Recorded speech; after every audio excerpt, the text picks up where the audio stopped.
Go now. Let me see what. I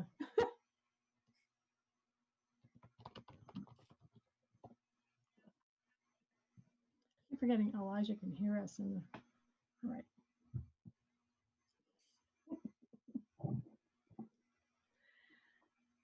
Hi, everyone, and welcome to Beyond Screens.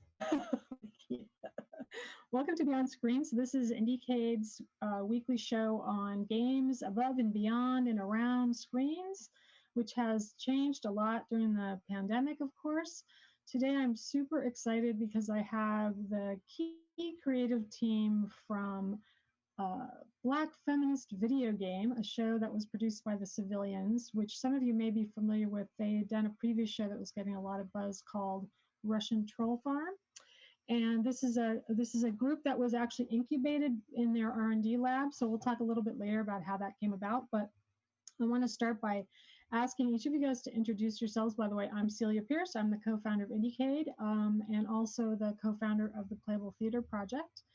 And I'd love to have each of you guys introduce yourselves and kind of give some context beyond this show, and also then briefly what your role in the show was. And I think we'll start with Dorello, actually.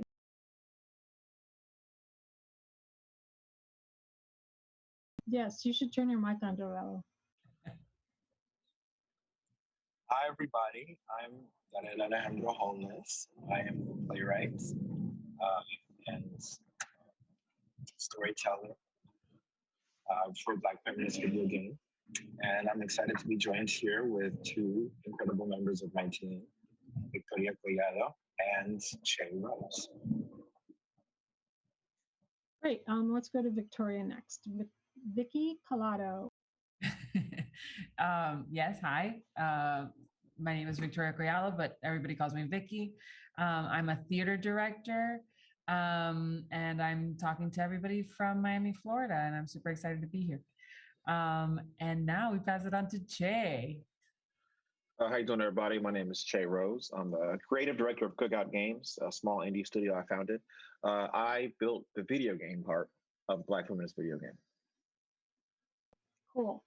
All right. I think maybe for starters, it would be great if you guys could just talk a little bit about what Black Feminist Video Game is, and then we can talk a little bit about how it came about, and then I'll have a bunch of questions and comments for you about it. So, so I understand it started out, Vicky was telling me before we started, Dorello, that you were in the Civilians R&D Lab. Can you tell us a little bit about that and how the act, kind of what the project is and then how it came about? Yeah, absolutely. We're getting a little bit of. Yeah. So my favorite way to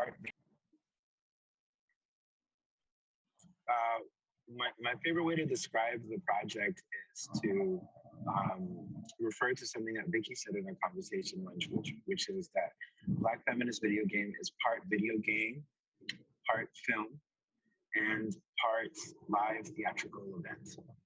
And it started out in the Civilians R&D group, where I was a member in the 2019-2020 group.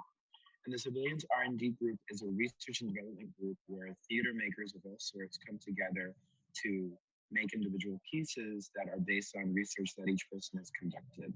And so 5 years ago, I went to Berlin and I was interviewing members of the Black German community and interviewed a friend of mine who happened at that time to be a graduate student who was studying computer science and information technology and also was on the spectrum, and told me a story about his adolescence and how challenging it was to date while being Black, while being biracial, while being on the spectrum.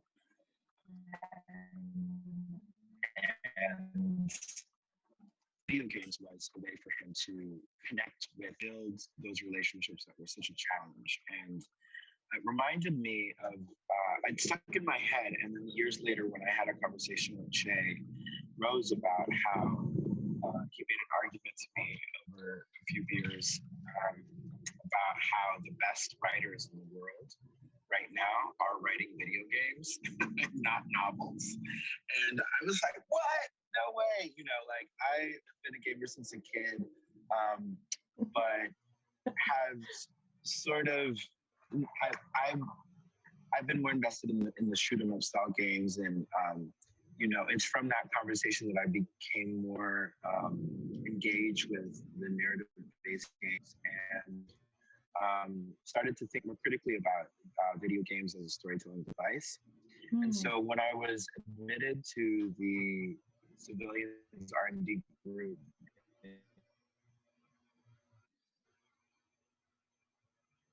Oh, we're losing you a little bit.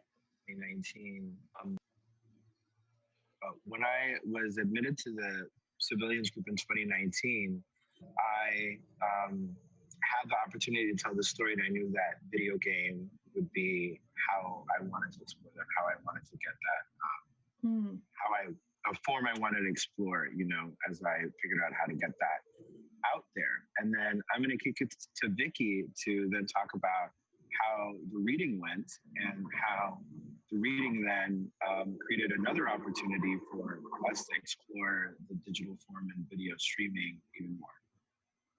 Yeah, so I came in because I got recommended, a very nice friend of ours recommended me to Darelo. And we had a reading, and it was right around the time that theaters were starting to do things. So the Zoom world was actually like this fun new beginning. Like, okay, I mean, people have been doing Zoom plays way before the pandemic, but it was like now everybody was on this new territory. And we just decided to have the most fun. We had way too little time to put this together. And Daryl and I were talking about the piece, and we had people, you know, two people making the chauvinismus together. We had people trying to look at each other. It was fun. It was funky. Daryl ended up writing a theme song impromptu in the middle of the reading that stayed through. So now we have a theme song thanks to that reading. And we had such a good time, and the piece itself really does translate pretty well into the virtual realm. And so Steve Cosson at the Civilians was like, you know what, if this is my favorite Steve Cosson saying of Black Feminist Video Game and Daryl and I, which is like, if anybody's gonna figure out how to do theater online, it's gonna be this team. And so we were like, okay, great, yeah, do it. It took a lot of iterations. It took, like, you know, we were gonna film on location, we weren't gonna film on location. We had a wonderful, wonderful collaborator, Kieran Chatanvis, who was with us every step of the way. She's a filmmaker and a film expert. And so thanks to her, we were able to really turn this piece into what it ended up being. Cool. And at what point did Che get involved? Like, how did the video game kind of get integrated into the theater part of the process? The first thing I heard about this is like pre-pandemic, and I think Darrell was spitting out like an idea of maybe doing this live, and then I would make the graphics, and they would do it on a projector. And then, you know, the world ends. And he just hit me up, you know, a little bit later. He was talking about a project. He wanted some advice on just what's the best way to do it. And I collaborated with like very, very smaller stuff, video game related with Daryl before, but not like a real project. So we just talked about like the best way to do it, both aesthetically and just logistically. And again, I think a lot of stuff happened, and I was just, you know, watching Tiger King like everybody else during the early part of the pandemic. And then Darrell hit me up about this, and it was cool because, you know, me and Darrell have been friends for a very long time. And for me, like, how you cement your friendship with somebody is you build something together, you have a big project together. You know, when I was in the military, I did media projects. So me and all my friends, we built these cool documentaries and like military war stories, yada, yada, yada. And me and Darrell go back to like me having hair. So it's been a very long time. And it was cool. He talked about it, and I was deep working on another game, but, you know, we needed to take a break and work on something else. And this is a really fun project. You know, usually it's just me and my small squad kind of totally went in the dark, but it was fun to work with like a group of like other talented people and get into it. But I have no idea at what point I got brought in. I felt like there was a team there, and I was brought in We had probably last. No. You were actually the first person that I feel like I had talked to outside of Daryl early on. The thing is that then we had to put you on hold to figure out how everything else was going to work.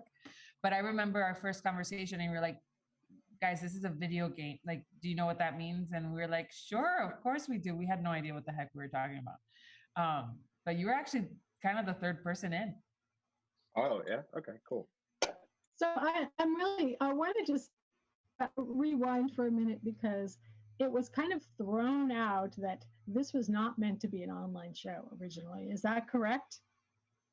Well, Correct. when I was writing it in 2019, it was, the Civilians group, I think, started maybe in like September.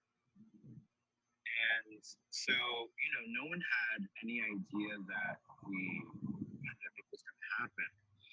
And so my first drafts, my first pages, I was thinking about how to bring the video game world live on stage. Into the theater, yeah. And when into the theater. And then when the pandemic happened, we had to do the reading of the play online. And with Victoria, we were able to figure out how to use Zoom to really make the experience of the show theatrical, even though it was happening online. And that's where we saw that the potential for the show to be a digital play. And that was even more exciting in a way because we knew that the audience could participate in a real video game as opposed to a staged video game. And it also meant that we could look at video game streaming platforms like Twitch for inspiration as we figured out what this character would need and how he would use streaming technology to connect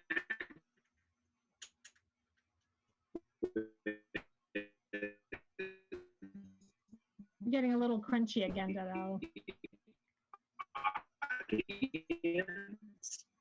Or in this case, his sort of streaming channel. And so we looked at TikTok, et cetera, and that's how this eventually became a digital play.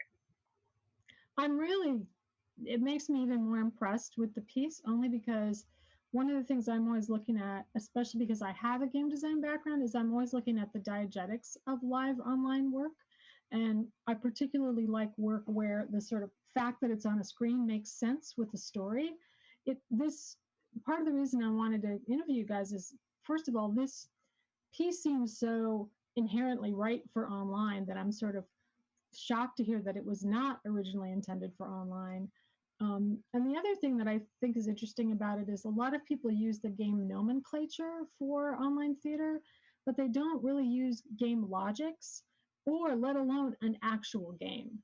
So I think it was a really good move to get, what I would consider a real video game designer to design your video game for you, because it actually, to me, it came off as, and also because I actually have friends who did video games for their PhD dissertations, by the way. And so it came off as very authentic to me, like, oh, this is a thing that I believe someone would really have done. And it made it feel sort of a lot more realistic in a way. Cool. Trying to think where I want to go from here with the question, because I have a lot of stuff I want to ask you guys. Maybe let's talk a little bit about the characters and the casting, because there are a couple of things I really liked a lot about it. I think that at the baseline, when I watched it, I was like, I really like these characters. Aside from any of the interactive gewgaws going on, it was like, I care about these characters. I want them to succeed, which I'm realizing as I'm watching a lot of online and interactive theaters, like that's the baseline. Whether or not it's interactive, you kind of just have to care about the characters, or what's the point, right? So, but they're sort of interesting because the characters also have a little bit of a role as archetypes. So I was wondering if you could talk a little bit about that. And in particular, I found the relationship between the mom and the son to be really interesting, only because I'm probably more the mom's age. And like, I come from a generation of feminists, right? And now the younger generation, which is perceiving gender and rights and things like that in a different way. And also, I think has a much higher awareness of intersectionality. So I really liked the intergenerational aspect, but I'd love to hear you guys talk a little more about, why these characters, what do they represent, what do they give you in terms of the story and so forth. Well, I was raised by a feminist, and I grew up in Panama, and Panama, like every other country in the world in a way, has a lot of machismo, which I think is a very Latin American take on patriarchy. And so it was very important to my mother that I be raised with feminist ideals. And in a lot of ways, she really fought for it to be part of my upbringing. And so, similar to Jonas, sometimes I would be in high school and then later in college trying to apply my very basic understanding of feminist theory to like real life teen situations, which presented all sorts of other problems, right? Because, what other 16-year-old is reading like feminine mystique, but there's a lot of guidance and care there. And my mother's also a nurse. And so I wanted, that very natural caring part of her to be really present in this play and this character. And the person that the character of Jonas is inspired by also has a really close and complicated relationship with parents. And so I knew that in the telling of the story, it would be true to me and true to the communities that I'm representing, to also illustrate, the Oh, you're getting crunchy again. I like your word crunchy. That's a good way of, I've never heard it said that way before. Parent-child relationship, especially with Jonas on my end. But I was also, that's where it came from on my end. Yeah, so that's the story on my end. But I said I loved what Vicky was able to do with the actors in rehearsal to figure that out. Yeah. Did you guys use any kind of devising process, or was the script already done when the actors came in to work with you? It was essentially it was done. Like the script was done. What we knew that we were going to have to play with were these areas of eventually where interaction was going to come into play, and how to help these actors really understand these characters, so that there is little room for improv, so that they're actually responding to the audience members, but that they were still within the world of what that Daryl gave them. And we spent a lot of time having a lot of conversations. Also, it was a lot of people actually didn't interact with each other at all. So we had like a 2-week workshop time where we were able to get the cast together and do a reading just for us and a couple members of the Civilians, and get them really to know each other, so that then, the mom and Jonas actually didn't act with each other. One was pre-recorded, and then the other actor acted on top of it. So a lot of the piece, one of the things that I'm proudest of is that you can't tell what's pre-recorded, what's live. That's something that I kept on asking people, like, what can you tell? And then they were like, no. I was like, oh yes, we did it. So it's a pro for us because we know how complicated it was to thread the whole thing. A con because people think that we just spewed it out in one day, which was the opposite of what happened. Yeah, that's a common thing that a lot of people are using in online theaters, to use some pre-recorded elements in between the. But I was thinking when I saw it, I'm thinking that's got to be pre-recorded, just because I know how big of a hassle it is to stream live from a phone. Case in point. So, but that's really interesting. It also, what it does is it breaks it up a little bit. So she's like outside. It feels like she's in the real world, sort of. Yeah. So it's And not just everybody in it. Yeah. that was something that was important to all of us, I think, was to not pretend that we weren't where we were.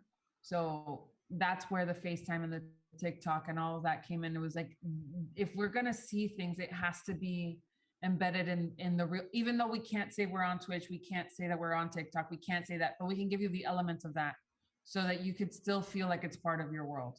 And Che, I learned so much from Che, mainly because I had to watch him like do the thing. I did not know that there were gray blocks inside of video games if you don't design. Like, there's just so many things that I learned, and the conversations that we had actually where it was like, in a video game that doesn't happen. Like, at what moments does theater have to take over, and at what moments does video game logic have to happen? And I don't know what that was like for you, Che. It was fun. It was super fun, but it was, like I said, it was two worlds that normally don't work together. And it was a very awkward fit because, you know, you're in the game space, Celia. So, you know, games take a long time to make. You know, people will spend hours and hours on 30 seconds of a game that people are going to see. And, you know, the other platforms, that they have their own challenges, but they're able to be made quicker. So it was really funny, or maybe like midway through the development of the project, you know, the bottleneck was like always me. It's always me.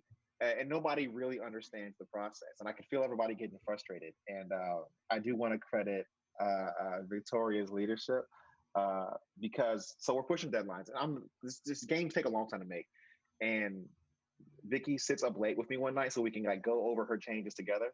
Let me backtrack. Let me backtrack. Because again, these are two worlds that don't work together, right? And in the theater world, directors have this thing called notes, all right? And they'll do a rehearsal, and you know, the director will be like, all right, that's great. I have some notes, change this, that. And everybody like, all right, got it, cool. And the first time, a couple times we're going through it, Victoria, she gave me notes, and I was like, cool, but that's 30 hours. That's gonna be me on my laptop, like pounding away for a week. So eventually she sat up late with me one night to kind of go through changes with me, and she kind of saw how the sausage was made. And she was like, oh, wow, this is like really specific and very technical. And I don't know if she said to everybody else, but the next day, like, everybody was so nice. Like, Che, are you okay? Do you need any way we can help? I think she pulled rank and she checked everybody because there was no more stank face. Everybody was like, oh yeah, my bad. Whatever we can do. What did you say? I want to know what you said. I've been curious about that. No, I think that it was so helpful to be like, hey, in order for Che, like in theater, I explained it exactly like I translated, which was like, hey, for me to tell an actor to move from right to left is just walk. Whereas Che has to literally, like, I watched you code and I'm like, I sat there and waited a long time just to change one little thing. And we can't do that. We cannot afford that. Like, we'll drive Che crazy. We're going to drive ourselves crazy. So it was a little bit of that happened, but everybody was so willing to collaborate that I think it was like, once people, like, it took a second to be like, oh, okay, that's what it means. That's what it actually, like, because you think you know coding, you don't know Jack. You're like, oh, that's just people typing and things happen. And it's actually the opposite. It's like every moment. It really just slowed, it slowed all the theater people. Like, we actually had to really examine what a process is.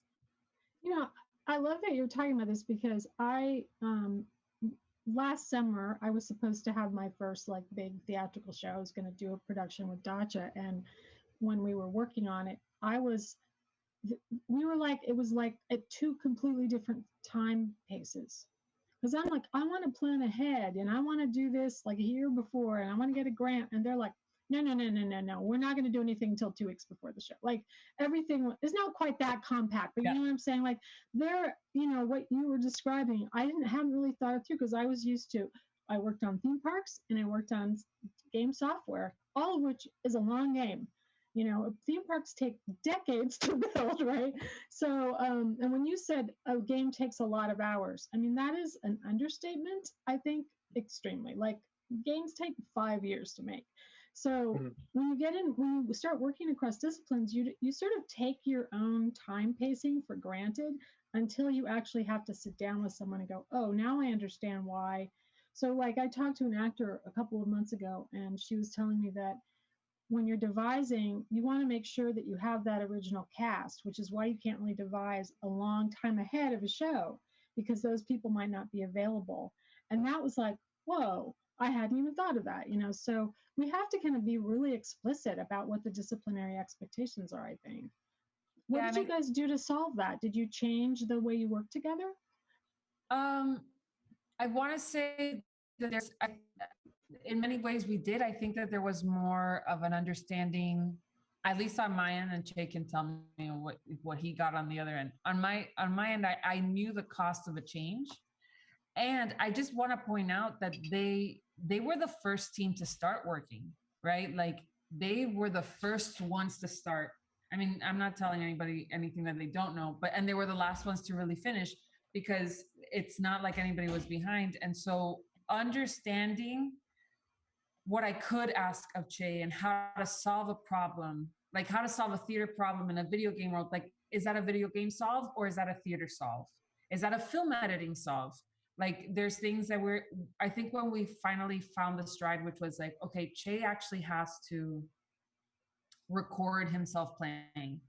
And then it is easier for us to tell actors or tell an editor to add frames or remove frames. Rather than live, playing it live in real time. Yeah. Right. Oh my God. So once we understood, it's actually way easier for everybody if Che plays it and he's also plays it as he's playing two characters and is doing this at the same time. I still don't know how he did it. But understanding don't try to force the video game into the theater world. Actually, the theater world is much easy to manipulate. To adapt. Yeah, that's really smart. Way easier to adapt. Yeah. I don't know what it was like on your end, Jay. It was just a bunch of people mad at me. I couldn't make this. People are as mad at you as you think. No, I'm just kidding. It was cool. It was interesting. It was definitely a different way to make a game. I definitely had to learn to start saying no. Because you make games, the way you make games, you kind of code one mechanic at a time. All right, you're gonna code this punch, you're gonna code this jump, you're gonna, and this is one of those things where you have two worlds that don't understand each other. So in the finale, let me back it up. I think Super Mario has maybe 12 verbs total, 12 mechanics in the whole game. It's he runs, he jumps, he swims, he throws fireballs. And there's 4 enemies that just walk back and forth. There's 12 total things that happen, and they just happen over and over again, right? So we get to the finale of the play, right? And I'm reading the script, and I just laugh and laugh because Darrell doesn't make video games. He just wants to make a cool story. So he had this elaborate, cut scene where the boss picks him up and then he slams him down and then he stomps him and then he laughs, and it was 38 mechanics. It's 38 separate verbs.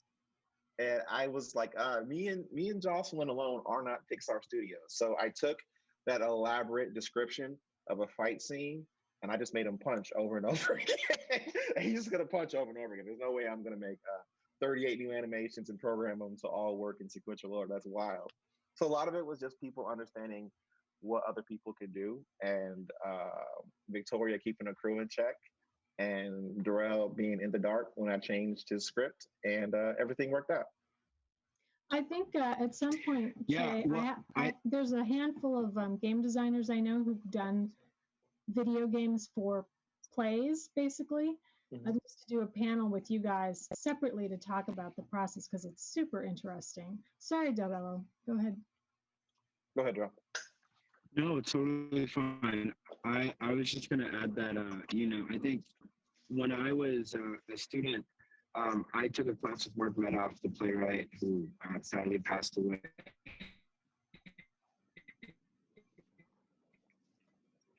Losing you again. Years ago. And he said that would stand in the back and listen to what the audience would react to, and then make changes accordingly every day until opening.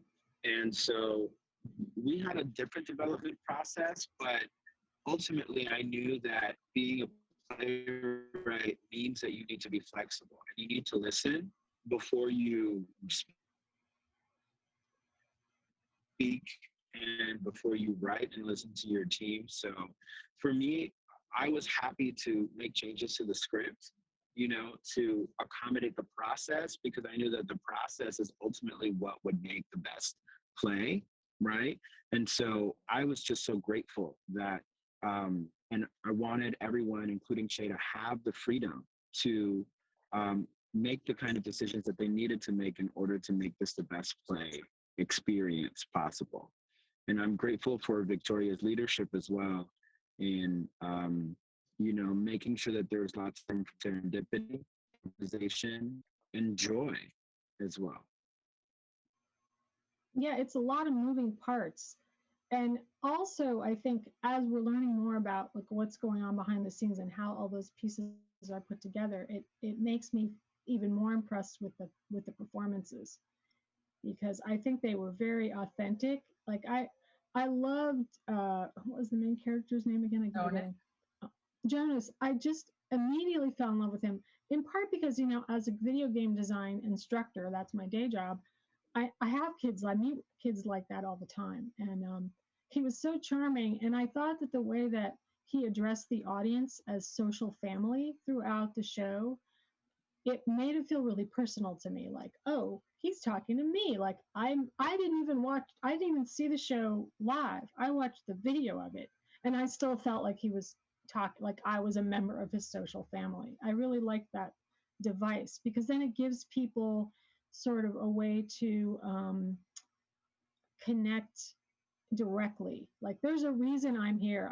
You've already told me I'm a fan of this person, which I was anyway.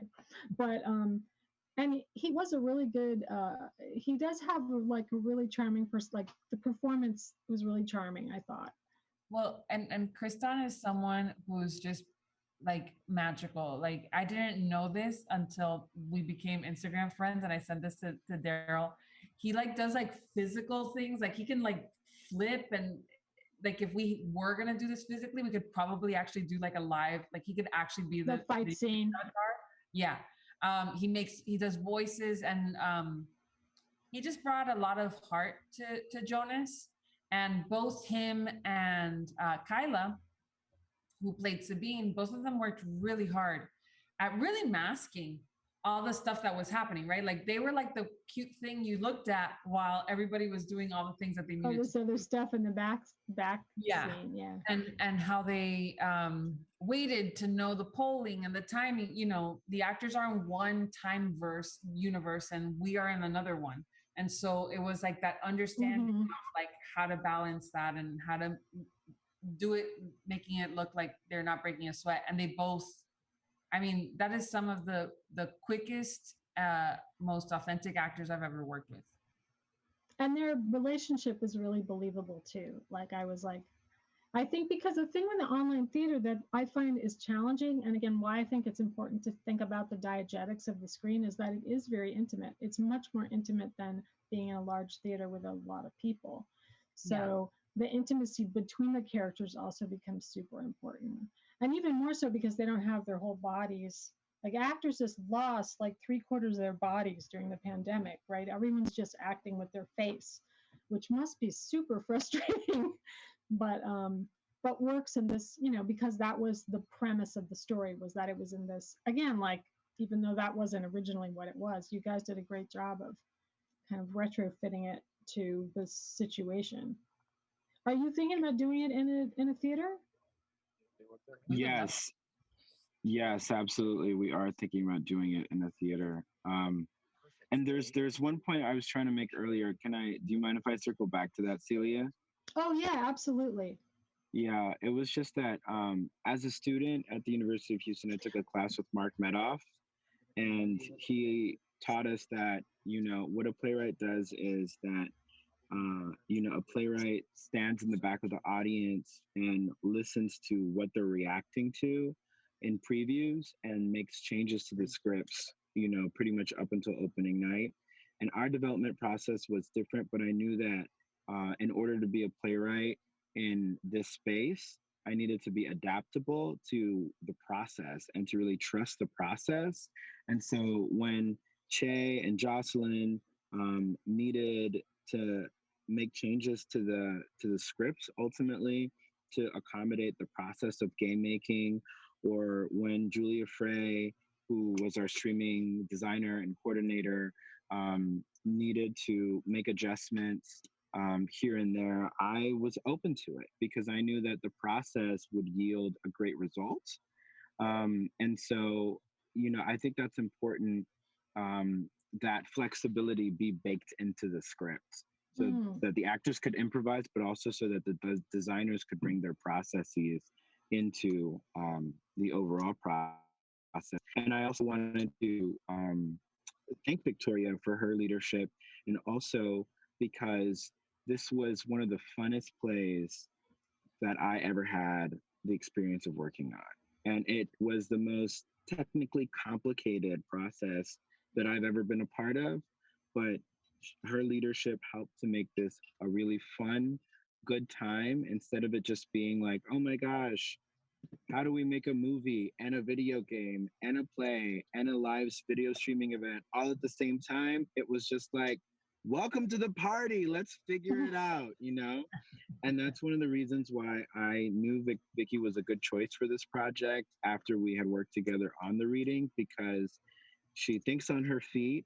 She always says yes. And it really paid off, I think, in the process, in the ways that Shay was pointing out earlier in his comment. Yeah, I mean, I think it's really a testimony to everybody. Like, I can tell by just the way you guys are talking that you had a good time working together, but also that back and forth.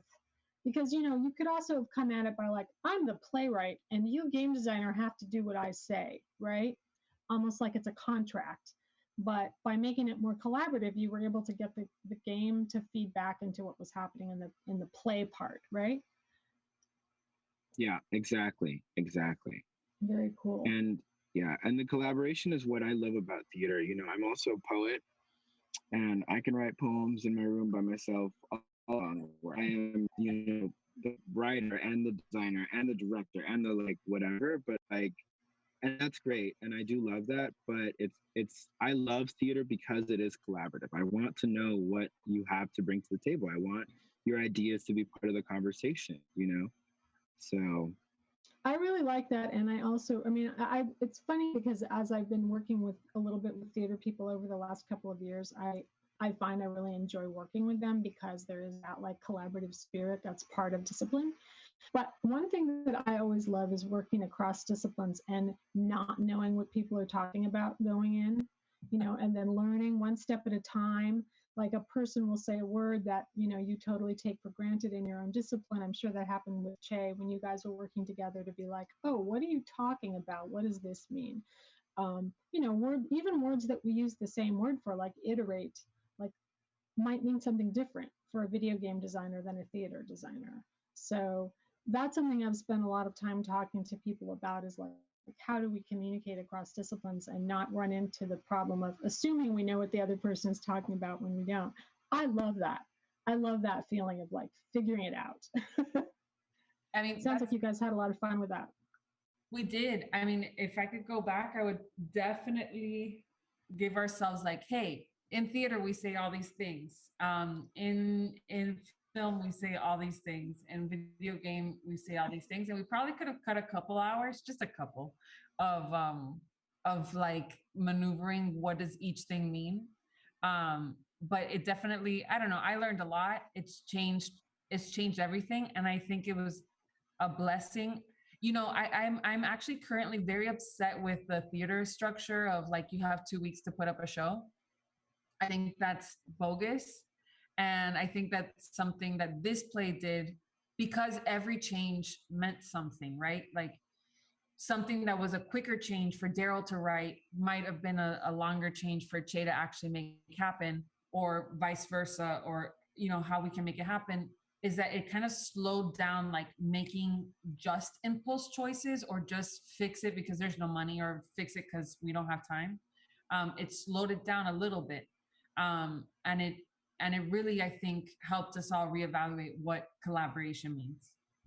What was the total time, the development time from the time the script was done, let's say, to the completed production going live? How long did that whole thing take? Yeah, I mean, I just like to say a year because a portion of that was fundraising, you know, which the civilians took care of. But even during that time, as we were trying to figure out what COVID protocol would allow us to do and what the budget would look like in terms of the production, I mean, we went from this being like a 10-minute proof of concept, like a 10-minute play, to being like a one act, part of a digital one act festival, to a full length that was a little more cinematic because we were going to film in person, so it's going to be like a film, to like the development process also included, like, because we were dependent on a budget and the budget kept changing, and we were dependent on COVID protocol, and COVID protocol kept changing. Yeah. You know, I had to write different versions of the script over and over and over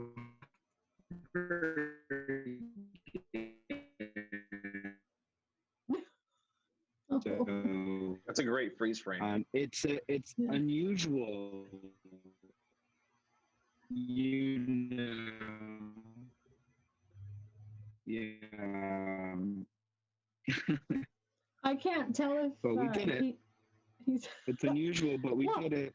Well, it actually, as you're talking about it, though, it sounds a lot like what an actual game development process is always like. Like we usually make a short prototype, you know, a proof of concept prototype up front, and there's usually several iterations of prototypes before you figure out what the final thing is going to be in a normal game development process. I mean, does that sound right to you, Jay? Kinda. But like I said, it's just these things that aren't really meant to fit together were like forced to fit together. So the process was so strange. Like I want to say I probably was like hard developing it for like 4 months. And then once we like started rehearsing it and we saw like what they actually needed from it, there's just like 80% of the stuff I made will never get used. It's like a whole playable game that exists on my hard drive. It's like it was very eye-opening for us to see what parts of each other's disciplines that we needed, you know? So like when we saw like what parts of the game do they actually need clips and recordings, I was like, oh, okay, well I can cut this, that, and that. So the process was just very strange. It was almost like getting one job and then like you get to the job and then 2 weeks in like, actually you're the janitor, but not like in a derogatory way, but just like the job or what I was doing like would change as we figured out just how to make all these moving parts work together. Everything are you thinking about finishing the game as a game and releasing it? It was talked about at some point. It's a little difficult because it would probably take a conversation. Yeah. Yeah, it's a conversation. It would take another month or so of development. Now we have all of these. Oh no. The dialogue is them. Wait, am I the one chopping up now? Yeah, you are. You were about to say, let's see, Darella was saying there are conversations, and then we missed most of what you said. Yeah, I mean, there's like another month of development, and we'd have to like figure out how to put the parts of the story that weren't in the game, because it's just gonna, you know, stand alone as a game. All of a sudden, we have 1,000 lines of dialogue from Jonas and Sabine and everybody else that would have to somehow get inserted into the game. So it would take some time, and you know, of course, I have my own projects to work on. But it's a conversation that's been ongoing. I hope to see it because I made all these really cool enemies and all these really cool action stuff that could happen. It's very super ghouls and ghosty to make an old school reference. The other thing that's interesting to me about it is the sort of fiction of how the game was made. Like there is a tradition in indie games of games with fictional creators, and that the fictional creator is sort of part of the game experience. And that was one of the things I was thinking about was like, I want to meet this person who made this game, right? Like I want to know who this person was and why they did it, you know? So that adds another level of complexity. Maybe that's a different play. That's a different play. The making of Black Feminist Video Game. The sequel. Yeah, or the Wasn't it prequel. supposed to be a cycle at one point? Like one of three? Yeah, so it was going to be so Black Feminist Video Game was originally going to be set in Berlin because it was a story from the Black German community that inspired it, and it was going to be one of a series of plays that I was writing that of stories that were inspired by the interviews that I did there. So it was going to be part of a cycle. I think that there's a lot more to the story that we can tell. For the purpose of the digital production, we cut about 40 pages from the script. And so, which would have essentially doubled it in length, more or less. And so I think that there's more to Jonas, there's more to his mother, there's more to Jonas's relationship to Nicole, there's more with the bullies in the school.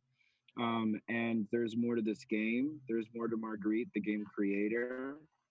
And there's a whole world, both within the video game and outside of it, to continue to explore and develop. And so I hope that folks, keep us in mind and keep their eyes peeled for other versions of Black Feminist Video Game that will be coming near you soon.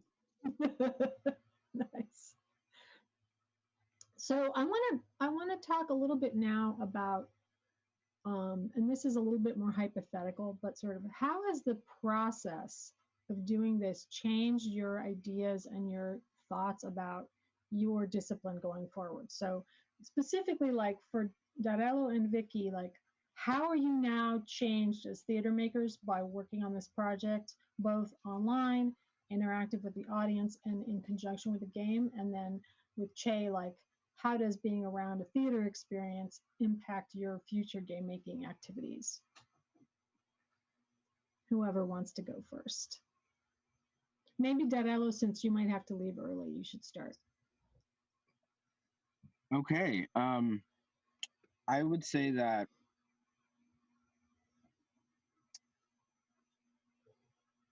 I am really excited by the ways that this project has allowed this entire team to figure out how to create an interactive experience that's accessible. We worked with a neurodiversity consultant and we also got feedback from folks from within the neurodiverse community, including the person that the character of Jonas is based on. And we had a really great team of neurotypical and neurodivergent people, both in the cast as well as in the crew. And I've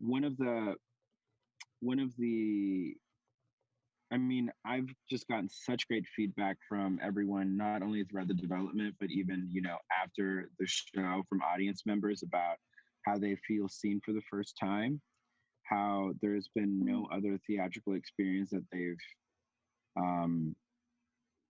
they've encountered where the person on the spectrum is a person of color, and where they're a person of color that's also not portrayed as violent, and it doesn't center the neurotypical point of view. I mean, even the game, which can read your mind, is a reflection of Jonas and the way that he thinks as a person on the spectrum. And for the first time, this is also something that people all over the world can see that I've created. I've had folks in Germany, folks in the UK, folks in Panama, folks in the Dominican Republic, folks in Mexico, all who have tuned in, seen the show, written me about it, folks in Canada,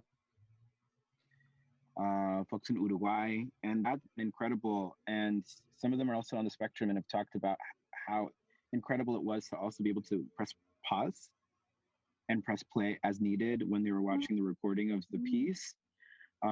And so I think that using technology as a tool to gain more accessibility is what I've taken away from this.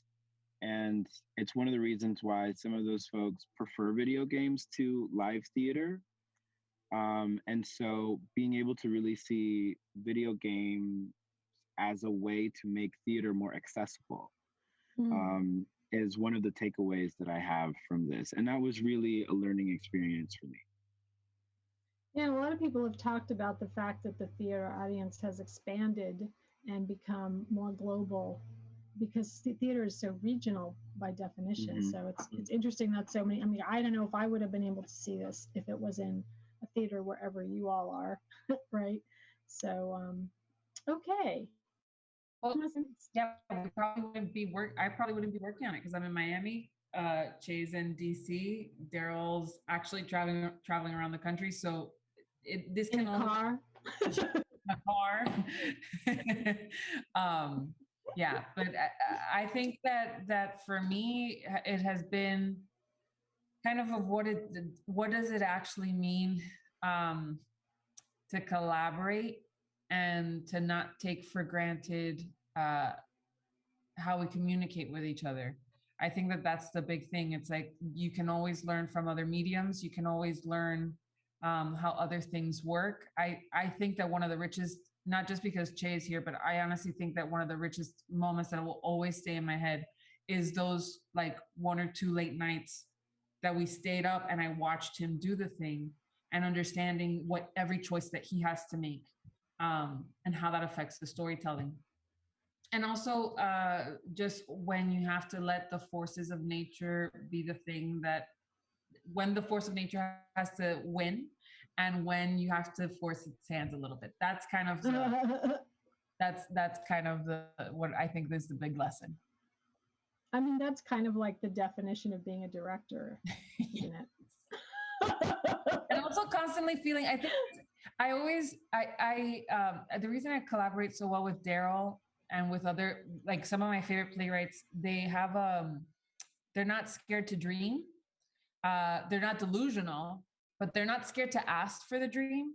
And so you always feel like a good sense of reliance there because you're like, the director can always get stuck in the sort of like minutia. Like I could get stuck on like, this takes this many hours for this person and this many hours for this person and 30 seconds for this person. And you always have that one person who's like, but Vicky, do you remember the dream? And you're like, yeah, that's right. We had a dream.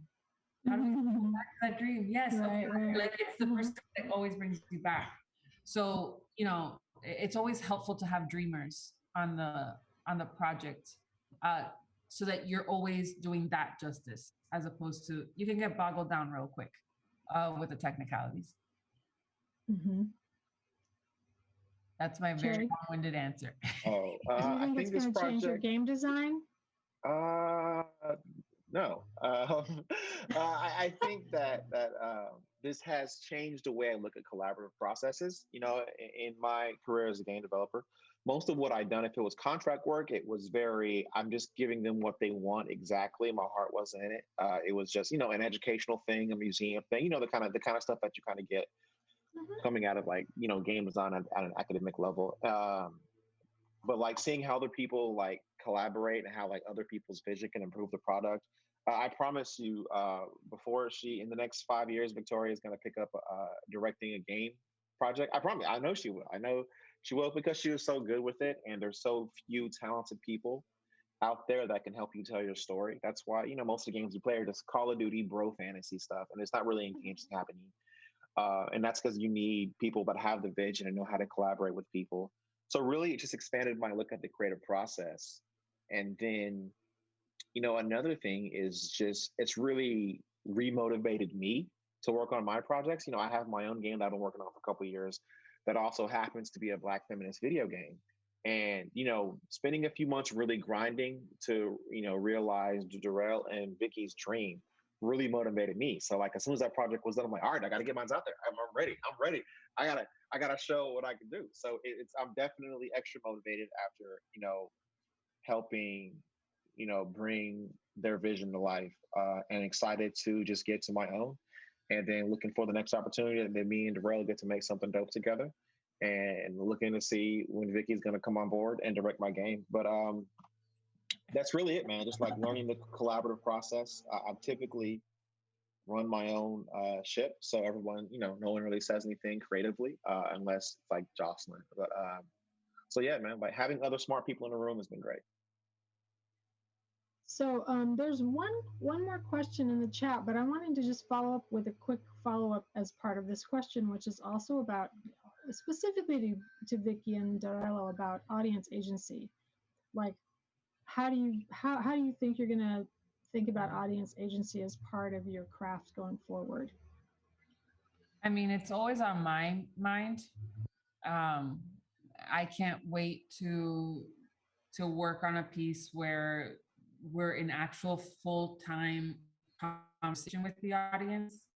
That to me is one of my life goals.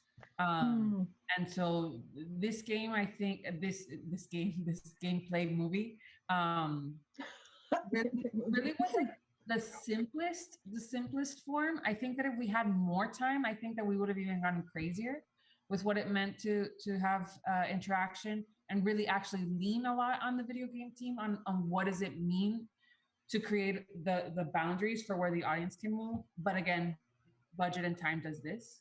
But I think that what this gave was like, what is the groundwork? What is the foundation? How does it actually work? But I mean, I'm all in for audience interaction, immersive, bring them all together. That's my kind of jam. How about you, Dan? Yeah, I've always thought that theater was a place to find community and was a place to foster community. And so this play has confirmed a lot of that for me.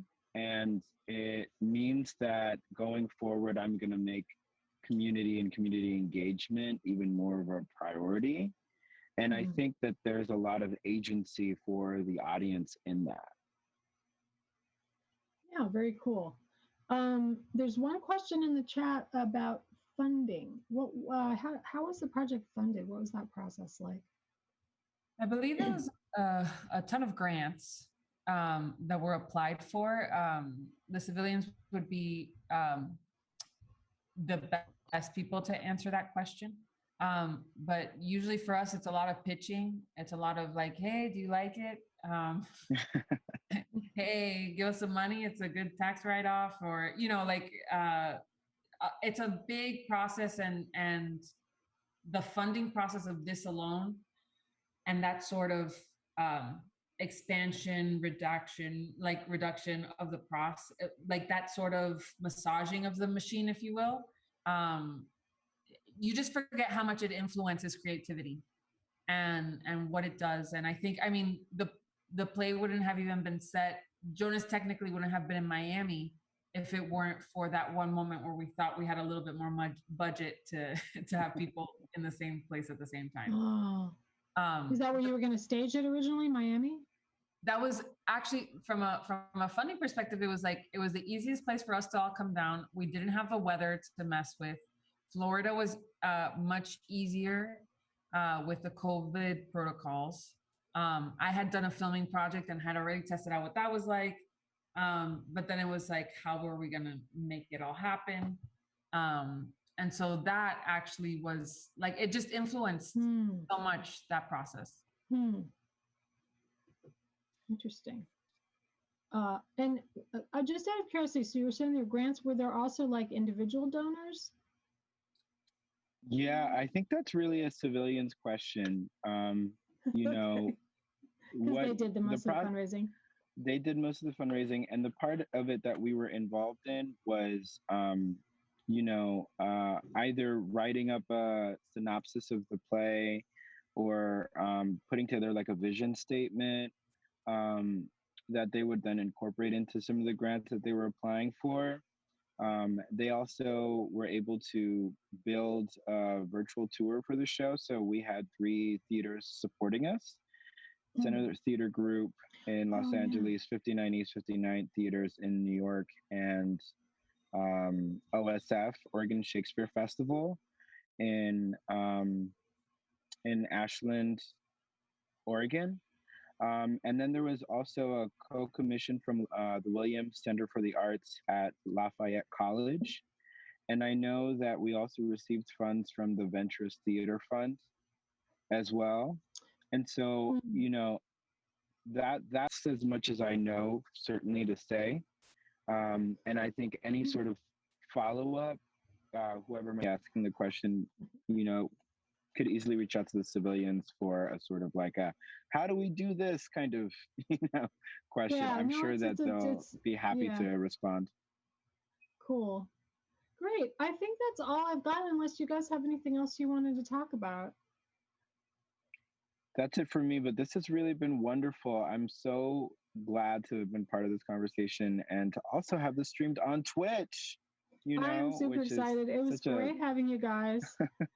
Thank you so much for joining us. And also, just so you know that this will be recorded on our Twitch archive for a little while. So if you know people that want to see it, the show tends to get a lot of post hits. We usually have a medium to small size audience for the live show, but then a lot of people will look at the video later. So if you know anybody that you think will be interested, feel free to share. And it was so fun, you guys. Thank you so much. And Darello, thank you so much for, in spite of the fact that you were in momentum or whatever, that you're in the car, you're still able to join us, was really great. So, and I'll be in touch with you guys as well about other stuff. So thank you so much for joining us. Thank you so much, Celia. Thank you. Thank you. This was dope. It was dope.